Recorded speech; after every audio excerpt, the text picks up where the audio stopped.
دوستوں کیا آپ جانتے تھے کہ حضرت آدم علیہ السلام کا قد کتنا تھا اور انہوں نے کتنی عمر پائی اور انہیں دنیا کے کس حصے پر اتارا گیا؟ دوستوں یہ سب معلومات جاننے کے لیے ویڈیو کو اینڈ تک ضرور دیکھیے گا۔ دوستوں قرآن مجید میں انبیاء علیہ السلام میں سب سے پہلا تذکرہ ابو البشر حضرت آدم علیہ السلام کا ہے۔ 9 سورتوں میں کوئی 25 مختلف آیتوں میں آپ علیہ السلام کا نام آیا ہے۔ اللہ پاک نے آپ پر 10 صحائف نازل فرمائے۔ اللہ تعالیٰ نے آدم علیہ السلام کو اپنی عظیم صفت علم سے اشیاء کا علم عطا فرمایا۔ آئندہ زندگی میں کیونکہ انسان کو ان اشیاء سے واسطہ پڑھنا تھا، اس لیے یہ علم اس کی ایک فطری ضرورت تھی۔ حضرت آدم علیہ السلام کا خمیر ایک ایسی مٹی سے گوندا گیا جو نت نئی تبدیلیوں کو قبول کرنے کی صلاحیت رکھتی تھی۔ حضرت آدم علیہ السلام جنت میں ایک عرصہ تک تنہا زندگی بسر کرتے رہے۔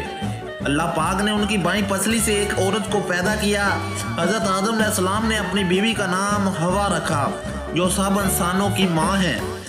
حضرت آدم علیہ السلام اور حوا کو زمین پر اتارنا محض کوئی سزا نہ تھی، بلکہ ان کی تخلیق کا مقصد ہی زمینی خلافت تھی۔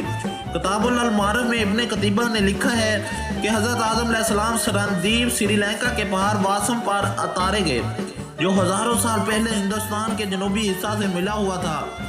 اب یہ پہاڑ سری لنکا کے شہر رتنا پور کے قریب ہے اور کوہ آدم کے نام سے مشہور ہے۔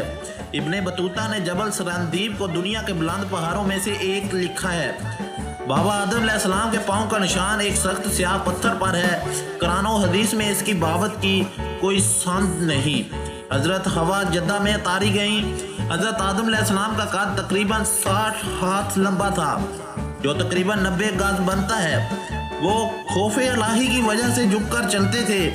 930 سال کی عمر پائی اور جدہ میں دفن ہوئے۔ دوسری روایت یہ ہے کہ وہ مسجد خیف میں مدفون ہے جہاں دیگر 70 انبیاء بھی دفن ہیں۔ ان کے انتقال کے 2 سال بعد حضرت حوا علیہ السلام کی وفات ہوئی جو جدہ میں مدفون ہے اور ان کی قبر موجود ہے۔